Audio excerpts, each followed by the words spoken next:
Episode 3 of the All Hustle podcast. My name is Bowen, and as always, I am joined by my three co hosts Daniel. What's up, guys? Happy to be here for episode 3. Right on. Abdul. What's going on, everyone? And last but not least, Marco. How are you guys? Let's get it going. Right on. So we just got done watching episode 7 and 8 of The Last Dance, which touched on MJ's first two playoff series in 98, along with his retirement, subsequent baseball career, and of course, his father's passing. I just want to jump straight into, we had an interesting kind of analysis when watching about the leadership style of Michael Jordan. And Marco has a few quick thoughts about that. So why don't you jump right into it? Yes, of course. Man, I was just impressed. Of course, we all have heard about his competitiveness and how much of a freak he was in practice. He was always like pushing guys. But today, I saw it for real, like with a bit of the footage. I wish we could have more of that. But I mean, the Steve Kerr story, like both of them talking about like they punched each other, and just like pushing the other guys and like trying to make them fight with him. That's something I believe we don't see that anymore. I don't think there like no players today do that anymore. And it just shows that, as they say, he was not a very nice guy, but he was maybe the best teammate ever. He just made guys better by pushing them and annoying them and bothering them. And that's something crazy to me, because it always feels natural, him talking about it. It just feels natural. It was really cool to be able to see it. I mean, like, for us, like, and like some players, like, say, like, I guess Kobe was kind of that guy for the next generation. And like, there were a lot of people who questioned him for it in those ways. But like, for them, not just to be able to hear stories that kind of like sound like folklore, but like actually be able to see different things and like actually have it there, like in interviews and whatnot. And like, the way that, like, for guys to be able to put it in a way that it's like this helped us, and there was this level of a standard, was also like really interesting to see, instead of just being able to like hear about it from people like in different reports and whatnot. And like, all I could think about was like how that would fare today, how much the media knows about what goes on within teams now, and like how much actually gets out to the media and everything. Like, obviously, like, back then everybody knew about like his intensity and everything, and like how much like fear he put into like not only other, like, it was cool to be able to, that part actually, I forgot to say that it was also the fear factor with teammates, as far as like having to meet a standard. But like, I don't know how it would fly today, in the sense of like how much things are like scrutinized and critiqued, as far as like, is this gonna work? Is he too much of this? Is he too much of that? And like, everyone's expectation of it being like a nice and kind environment, which sports are not really that way, especially in really competitive environments. So that was really cool to be able to see. And also a question for myself as far as how it would fare today. Yeah, I think that's a really good question, because, you saw they showed Michael with Scott Burrell a lot, and he was just a straight up bully. Like, there's no other way to put it. He just kept picking on him. He's like, yeah, I just decided to pick on Scott. Oh, he was such a nice guy, But, I mean, that was hilarious, but he's a straight bully. And today, like, if a guy were to act that way, when you were just talking now, I thought of Jimmy Butler. And I like that. Look at how the media reacted to that. Some people really respected Jimmy for it. Others didn't like it. Kat certainly didn't deal with the pressure well. So it's interesting. Yeah, but with Jimmy, I think there's a little bit of like, Michael was a way better player. I love Jimmy, but Michael was way better than Jimmy. So maybe some players like Karl Anthony Towns and Wiggins felt, oh, this guy is not anybody. Why he wants to act like that, But still, I was thinking too about Chris Paul. I could see a lot of parallels between that kind of style, because you notice, like, when the Clippers blew up, all those personalities didn't mesh, and it was really Chris Paul was the guy that, was demanding so much from his teammates. Even with the Rockets, Harden was like, from what I heard, was not as engaged. he was just kind of like he's playing, but he has these other stuff. And Paul's like, I'm here to win, and I'm going to do everything I can to win. And if you're not with me, then I'm going to get really mad at you. So I definitely saw that with like Chris Paul a little bit, but obviously, he's made, he hasn't really done much in the playoffs. So you can't really have that same effect if you haven't won anything. Yeah. Yeah, I think with Chris Paul, it's true though. Like, even though you'd say playing for Chris Paul would be awesome because he's such a great point guard, but when you saw him like on the floor, it just looks like he's yelling at everyone all game long, and you're like, man, I don't know, would he be the most fun teammate to play with? Probably not. Whereas with Jordan, like that perception, even though now it's being painted as, oh, he was really hard on his teammates, I think probably at the time people let it slide. I wonder if the players are going to appreciate that style more now, like the Chris Paul guys, the Jimmy Butler guys that they saw, because a lot of players, they're like our age, 23, 24, and they haven't seen Jordan as well. So I wonder if the documentary will make them feel, oh, hey, I need a guy like that. So maybe those guys will get popular again. We do live in a different age, though, in the sense that, like, a lot of guys come up, they have all this hype and popularity and whatnot, and they kind of have, like, their way as far as, like, when they come up in the ranks, to where I guess it would be different for them to have somebody like that who's, like, you need to be able to live up to this, you got to do this, and, like, you see, like, some of the criticisms of, like, younger guys now where if they don't get their way, like, they just walk out of the situation and all that type of stuff. Like, and, like, while, yeah, it is their choice. Like, back then it was a little different. Like, if you were in that situation, like, you were in it more so than now. And, like, the media didn't get as much of a look, or like, the way it was seen was also different. They hit it pretty well from the media as far as, except for that one little bit, I think in his first three-peat, where they were like, oh, I guess he's not as nice of a guy as we thought. But yeah, that kind of goes over. It's also easier for us to say all of this for considering Mike, like, we're past the point where Mike's won it. You know what I mean? Like, those guys, like, there are guys who are just competitive and, like, hungry to be able to win that first one, but, like, whether they lose to, like, a dynasty team or whatever the case may be, like, their opportunity slips from them. Like, we never know what happens with Chris Paul if he doesn't get hurt in his first year with the Rockets in that conference finals. You know what I mean? So I don't know, like, if you really need that kind of leadership style to win, because you look at the last couple of champions. I mean, the Raptors was, yeah, I mean, Kawhi was, I guess, the leader in a sense, but, like, there was more of a vocal kind of, like, there were more people involved making the decisions, and that's the same with the Warriors. It wasn't like Steph Curry or just Kevin Durant's, like, beaking everyone. It seemed just like a more team dynamic. It came from, like, the top down, from, like, the owner and the GM and the coaches all in lockstep with each other. And that's been the way of a championship now. I don't think it's needed. Like, even if you go back, like in the 80s, you didn't have those guys. Like Magic is probably the nicest guy to ever walk this earth, and he was probably not a pusher in the practice. He was more like Scotty, like, hey, let's go, let's do it. And they won 5 championships in the 80s, the Lakers.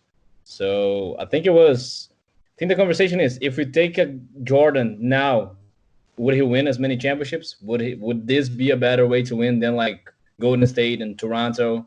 I think that's the question we got to ask ourselves. I mean, I think either way, though, that's a good point, Bowen. And, like, yeah, when we're talking about bringing Jordan, a lot of people say the newer generation is soft. And, I mean, maybe that's just frankly the case, that players are less likely to react to that kind of leadership in a good way nowadays than they would have been before.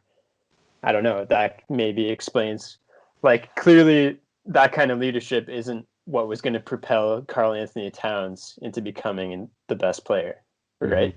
Mm-hmm. So, I mean, it can go either way. Like, for obviously, like, it's not the only type of leadership that works. It just happened to work for them.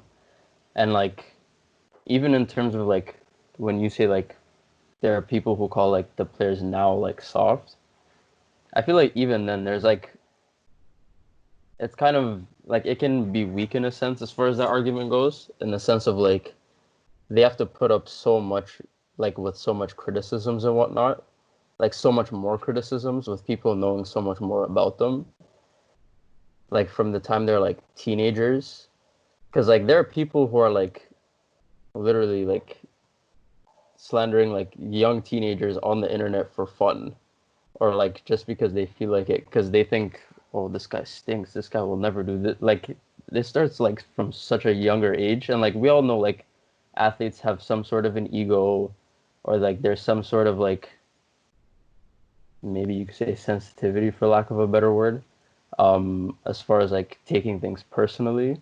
But I think there is the argument to like, there is another argument to players not being as soft as people say as well, and how they could take different things.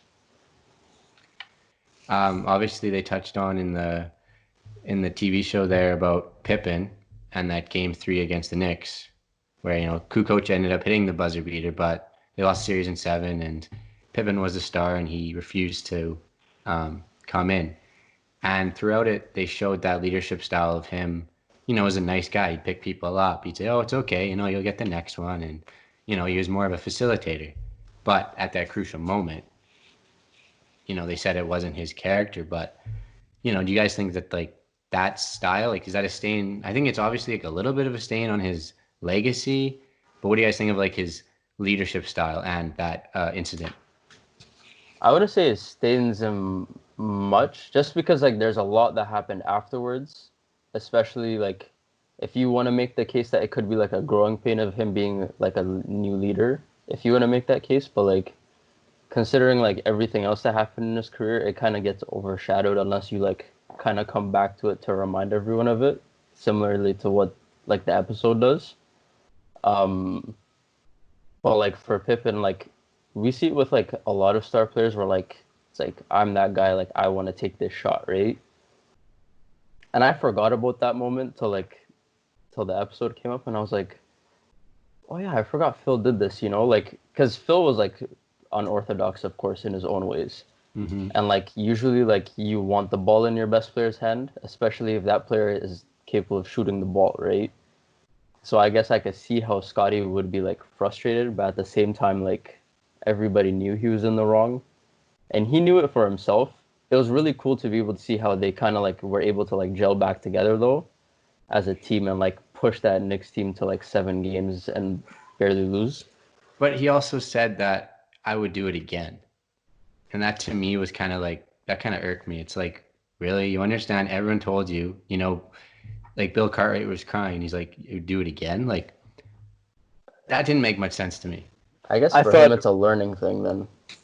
I thought it was a bad look. Like, I mean, well, obviously it was a bad look, but as you said, like, I had forgotten about this. So is it actually a stain?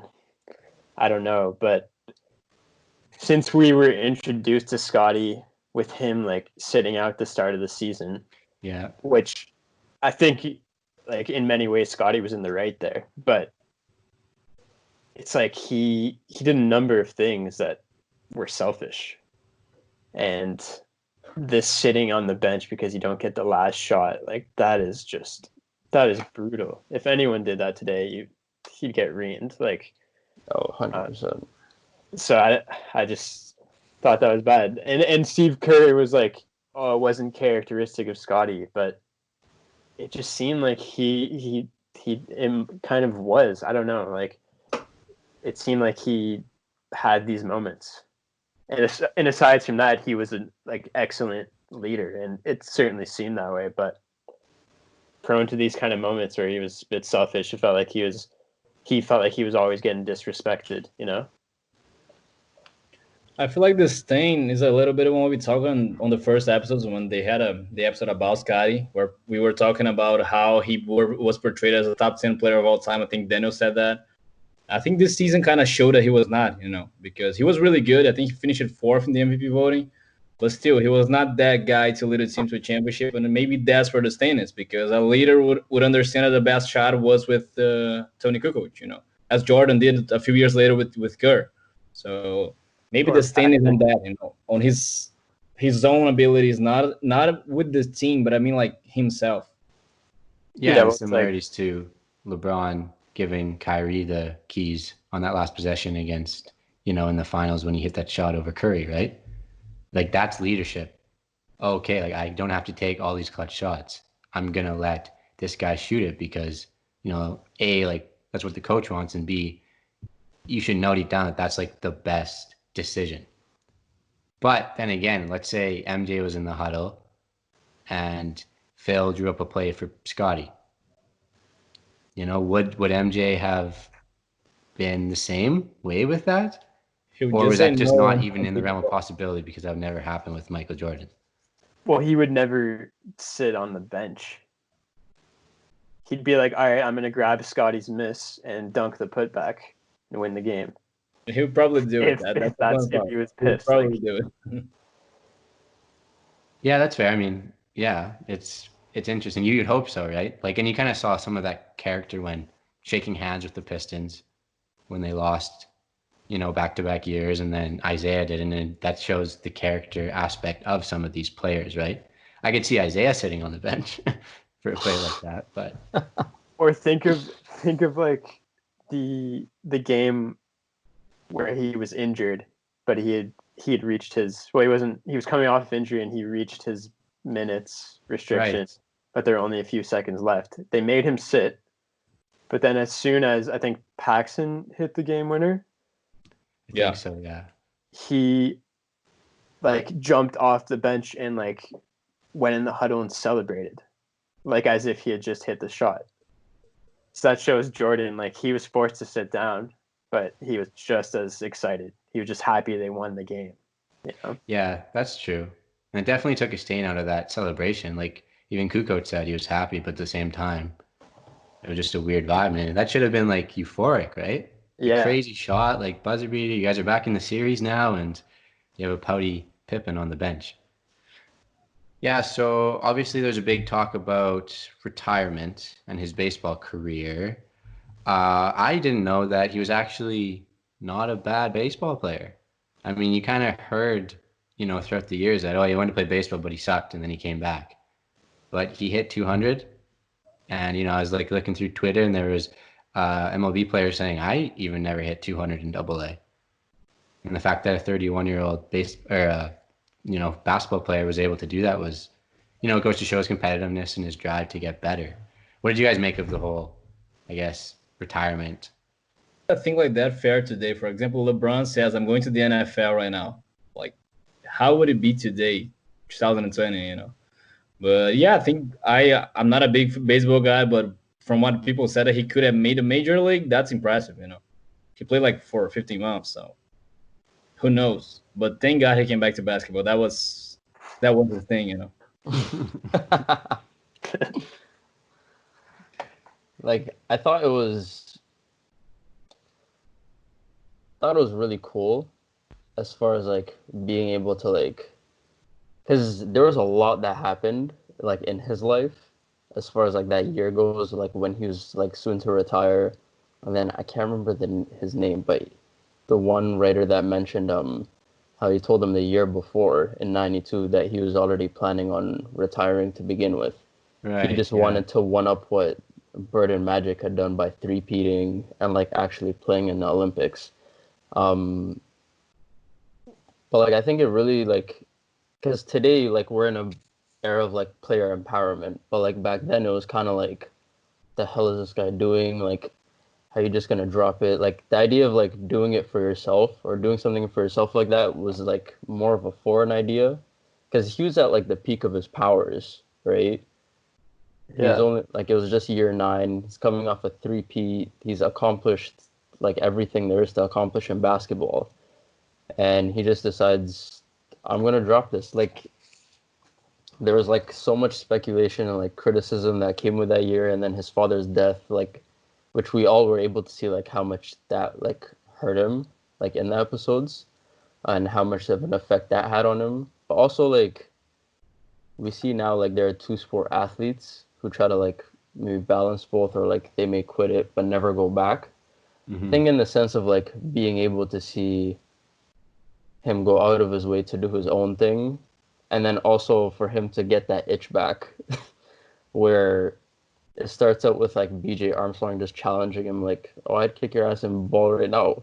And then all of a sudden he's practicing with them, and then he's back like 65 games into the season. And like that kicks off a whole nother three-peat, which is unprecedented, but highly impressive as well.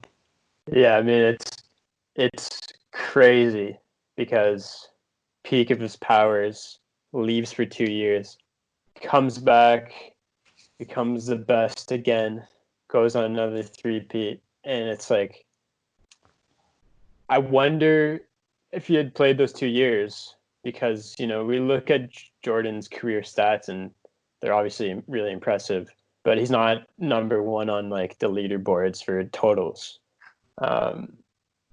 And missing those 2 seasons basically, like, is part of the reason. I mean, he 2 seasons SmackDown in the middle of his prime, but does this make his career more legendary because he actually leaves and comes back and he just does it again? You know, some people are like, oh, he would have won 8 in a row if he had stayed, which I think is completely false. But it's just crazy. This guy leaves peak of his powers, not because of injury or anything, like not because he's getting older. He leaves because he felt like it.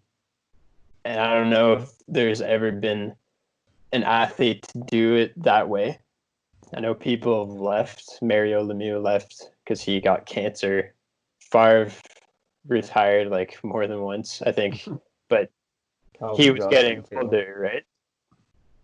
Jordan leaves, comes back, and becomes the greatest again. It's just incredible. I think it makes his career that much more legendary, to be honest. Like, yeah, it's just crazy to think, like, you leave for like a year and a half, you come back, you take one playoff loss, and it's a whole nother three-peat. Like, in your 3 full seasons back, you win. They're all like championship seasons. And then, as we know, he retired again after 98. But like, when you consider the fact that he retired after 98, didn't play the full 94-95 season, like, it's just 3 full seasons and he won in every one of them. And like, it wasn't like he was like that young either. Like, he came back at like 32 or 33, I believe. He came back at 32. He was 35 in 98. Yeah, he came back at 32, and it's like, at 32 after a year and a half off here, just, it's no problem for you. Like, it kind of made it look like I know a lot of people like to bring up the idea of competition back then, but like, Jordan was so great, it almost made it seem like there wasn't as much competition. Yeah. But like, there was enough to go around, right? They just could not beat him. The one thing I do wish, though, was if we got to see the Rockets play the Bulls back then in the finals. Yeah, that's the question, because I think if Jordan was not gonna win 8 straight if he stayed, it was because of like he was exhausted, not because the Rockets were better. You know, I think if he was healthy for the 8 seasons, I think he would have won all 8. But obviously after 3, he was completely exhausted. But yeah, that's the finals that we never saw. But I don't know. The Rockets lost before the finals every year of those 6 years of the championship year. So I think that whole montage after, like, when they're showing Space Jam and he would go and he would work out, you know, hit the weights, and then he would go ball with like Reggie Miller. And then that whole montage when they got into the 96 season and they're showing them just like absolutely dominating everybody. I mean, that was probably like the best part of the show. I was just almost getting goosebumps because I was like, wow, like they were just on a mission that season. Michael got like a taste of defeat in Orlando and he just went gangbusters. And I was like, wow, like that is like the epitome of basketball excellence right there. And he like looked weak after the loss to Orlando. Like, I don't know, that sequence of watching him lose and the look on his face after getting stripped in game 1 and all of that was so weird. So weird looking at Jordan, like he looked defeated, you know?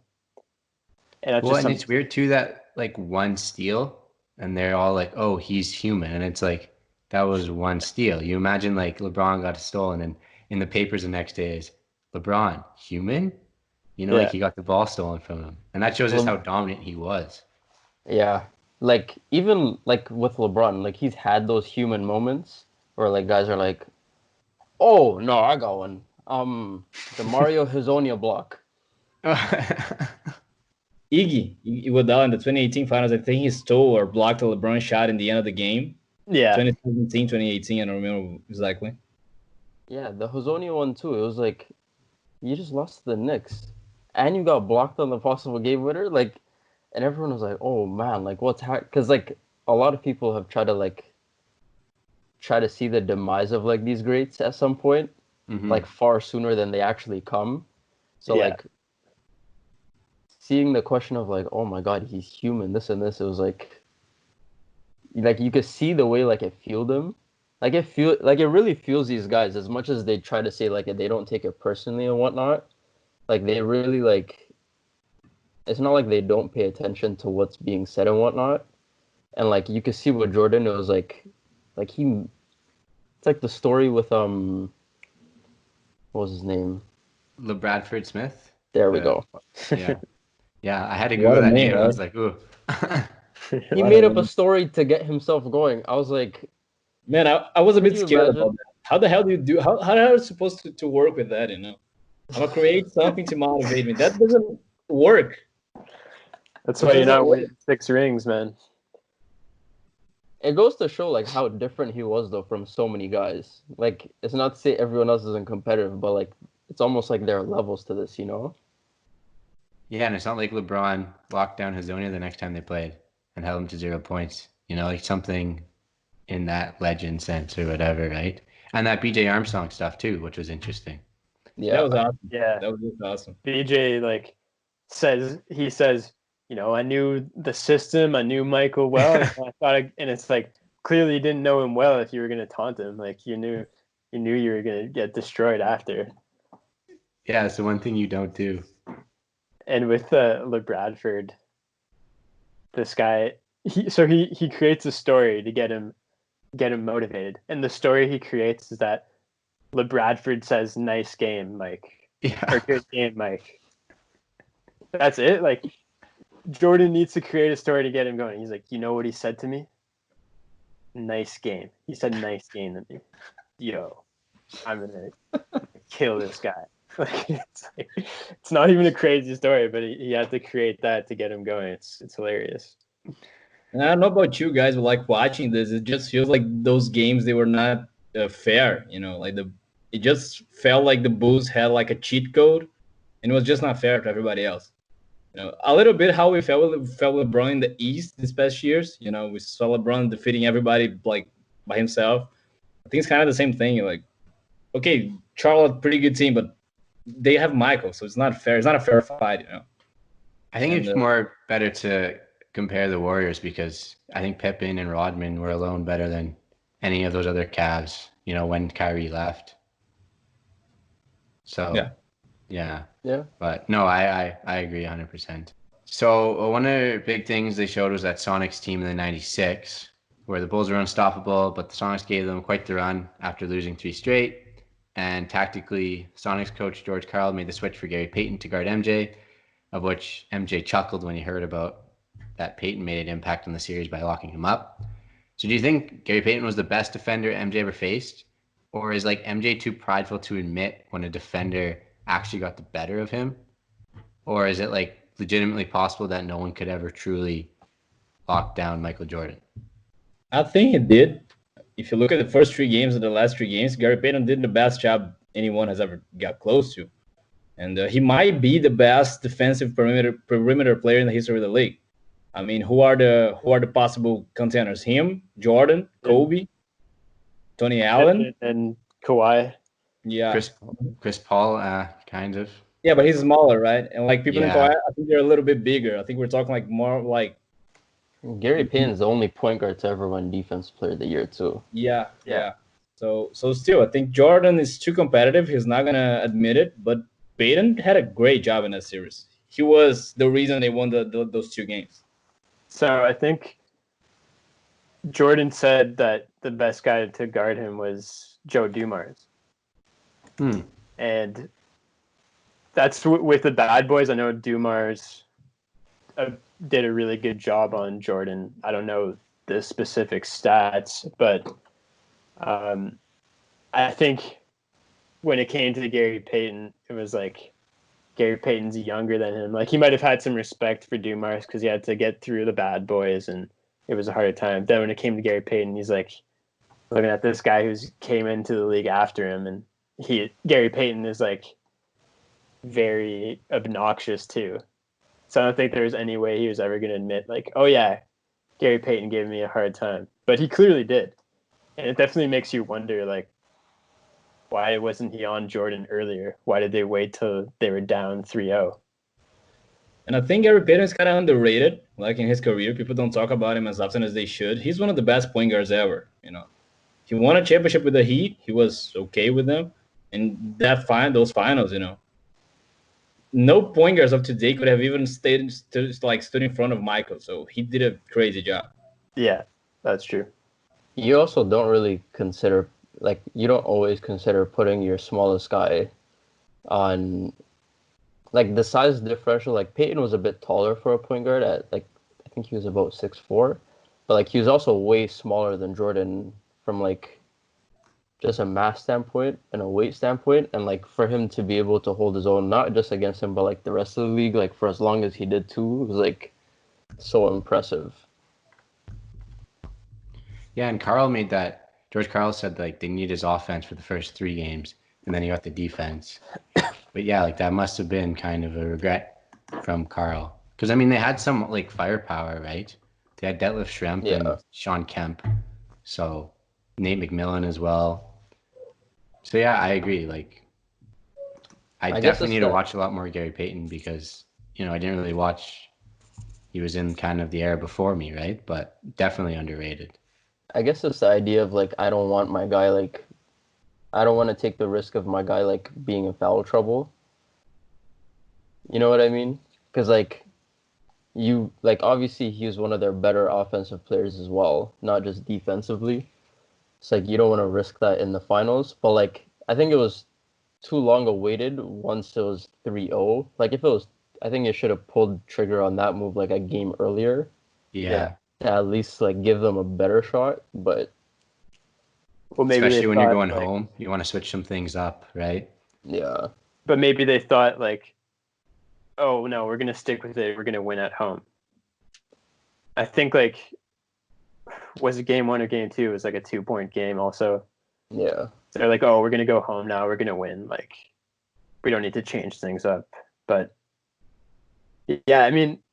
You'd think the key to the series would be to shut down Jordan, though. So why that should be your number one focus. I think, like, I don't know. He should have been on him earlier, that's for sure. Yeah, there are teams who, like, tailor game plans to others and some who just let their game plans go, but every team should have been tailoring their game plan to stop Michael Jordan. Yeah. Because it's so obvious how dominant he was. Either way, that was his lowest scoring finals. Was like 27 points per game. Like all the others, he scored over 30. So they did a good job. They did a good job. That was only by far 27 points. So we got a nice little teaser on the final 2 episodes, which are, I think it's going to be obviously about the Pacers series and then the Jazz series. And I've heard that the Pacers series was the one that gave Jordan the hardest time out of probably any other of his 6 championship series. And Reggie Miller kind of foreshadowed that a bit, saying that he thought we were the better team, which I'm pretty sure MJ would chuckle about that part too, right? But it's getting me excited for next week. You guys think that's kind of going to be what the last 2 episodes are going to be about? I think it's interesting to be able to see it just because... Like, going back to 94, where there's that story about how with Kukoc's one of Kukoc's game winners, I think it was the 93-94 season. So when they play in Chicago, and Reggie thinks he puts the nail in the coffin to beat them, he's like, I win in Chicago. I make it known I'm the best two guard in the league now that Jordan's gone. This and this, and then Kukoc hits the game winner. Like, I guess that kind of like that idea kind of carries through. Like a lot of guys got overshadowed, especially at the like the two guard position in that decade, and Reggie's one of them, right? And for them, like those Pacers teams were good, but again, the hump is getting past the Bulls. So I guess like being able to like getting the chance to be able to like listen to different people like speak on those series and like I guess how that would go, especially on the Pacer side, will be like really cool to see. Yeah, but still on Reggie, I'm a point something kind of unpopular here. I think he's a bit overrated. I mean, he had great moments, but when you go back to look at like his stats and his accomplishments, like 5-time All-Star, which is good. His best season was 24 points per game. There are like 10 guys in the NBA scoring over there right now, you know. So I think he always carried himself. I think he was able to elevate in the playoffs, definitely. Like overall, he was never on Jordan's league or even close to that. Gary Payton was a better player than he was, like in my estimation. Even though I haven't watched them, looking back, it just seems that way. Yeah, Reggie was more of like he could never generate his own shots. He would always go through 3 or 4 screens. You know, great shooter, fantastic shooter. But yeah, I agree. He was kind of hyped up, but definitely a clutch basketball player, right? Yeah, of course. That's inarguable. That makes me wonder, like, kind of how good the teams were at this time, like over Jordan's second three-peat. Because, you know, this Pacers team with Reggie leading the way, like, as you said, Reggie's not that great of a player, and they gave him huge problems. You think about the 96 Sonics, a really good team. They got 64 wins. Yeah. But it's not like the team is, like, spectacular.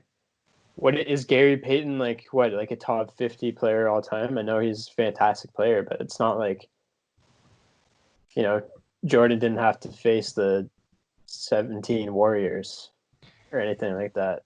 And the Jazz were the cream of the crop for 10 years too, but it's like it was basically Karl Malone, John Stockton pick and rolls. And they were old at that point too, right? Every possession, which, you know, obviously they had a lot of ancillary pieces that were important, but yeah, nothing like back then. I think like the early 90s was probably the best talent-wise. Like talent-wise, you can look at obviously now, and then the early 90s, I think were like the top 2 times for NBA talent. But it definitely, like, especially once when Jordan retired, the league took a nosedive. Like the first half of like the 2000 decade was very bad. Ratings were suffering too because they had to find like a new star, and there were some really bad teams around that time. So no, I agree. It's definitely like. Let me bring a stat just real fast. Like the most 50-plus win teams eliminated. I have here Kobe, Michael, and LeBron. Kobe has been in 25 50-plus win teams, lost 10. Jordan has been in 20 and lost to 7. And LeBron has been in only 10 and lost to 9 of them. So that's crazy, you know. And that shows the dilution of talent too, maybe, right? Yeah. That LeBron played a lot of good teams, but there weren't just like a couple, you know, crazy good teams like there were in the 90s. Yeah, I mean, there's definitely that's a good point. I mean, that speaks to the quality of the Eastern Conference that LeBron had to face. Wasn't that strong? You know, who's the best player he had to show down with in the East in his career? Maybe like Paul George, but it's nothing crazy. Okay, that'll wrap up our 3rd episode. We'll see you guys all next week for our final review of the last 2 episodes of The Last Dance. See you then.